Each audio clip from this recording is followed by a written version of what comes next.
Side हो जाए बेटा, आप इसको रोको जरा, वो तो पत्रकार करने दो। शाहजहांपुर के जलालाबाद को पर्यटन स्थल घोषित कर दिया गया है।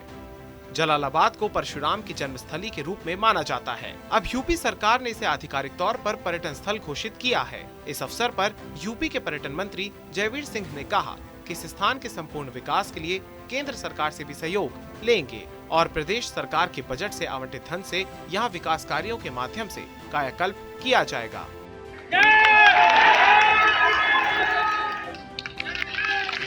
मंत्री जी के ऐलान के बाद पूरा सभा स्थल तालियों से गूंज उठा और जय श्री परशुराम के उद्घोष से गूंज उठा। मान्यता है कि जलालाबाद में जमदग्नि ऋषि के आश्रम में मां रेणुका के गर्भ से भगवान परशुराम का जन्म हुआ था। यहाँ पर भगवान परशुराम, मां रेणुका का मंदिर और जमदग्नि ऋषि का आश्रम है। आध्यात्मिक तौर पर महत्वपूर्ण इस क्षेत्र को लंबे समय से पर्यटन स्थल घोषित करने की मांग की जा रही थी, जिसे रविवार को पीडब्ल्यूडी मंत्री जितेंद्र प्रसाद और वित्त मंत्री सुरेश खन्ना के सामने पर्यटन और संस्कृति विभाग मंत्री जयवीर सिंह ने पूरा करने की घोषणा की।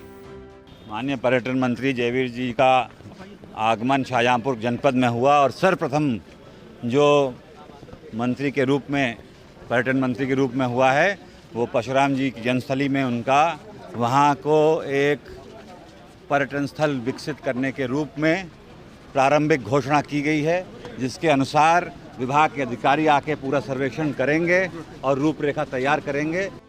उन्होंने कहा कि सबसे पहले मंदिर तक पहुंचने के लिए चौड़े और सुलभ रास्ते का निर्माण कराया जाएगा।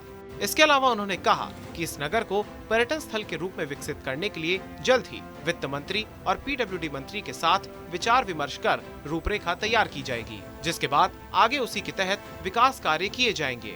आज हम लोग पर्यटन स्थल के रूप में महाराजा अपने परशुराम साहब का, भगवान परशुराम जी के जो स्थल है उसको पर्यटक केंद्र के रूप में विकसित करने का आज घोषणा की गई है। अधिकारियों की टीम हम लोग भेजेंगे, पूरा व्यापक रूप से सर्वेक्षण और उसके लिए प्रयोग तैयार होगा।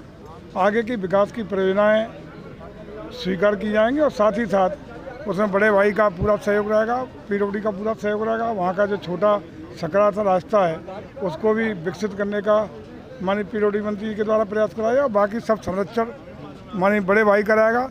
वित्त के मालिक है, खजाने के मालिक बड़े भाई।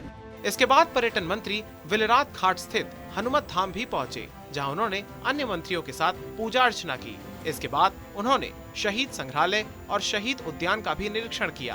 पिछले कुछ सालों से परशुराम यूपी की सियासत के बड़े पॉलिटिकल फैक्टर साबित हुए हैं। 2022 के विधानसभा चुनाव में एसपी, बीएसपी और कांग्रेस सभी ने परशुराम को अपनाने की कोशिश की थी। एसपी अध्यक्ष अखिलेश यादव ने तो गोसाईगंज के पास महुरा कला गांव में भगवान परशुराम की प्रतिमा और फरसे का अनावरण भी किया था। लेकिन अब योगी के नेतृत्व वाली बीजेपी सरकार ने परशुराम जन्मस्थली को पर्यटन स्थल घोषित करके इस लड़ाई में अद्वितीय बढ़त बना ली है।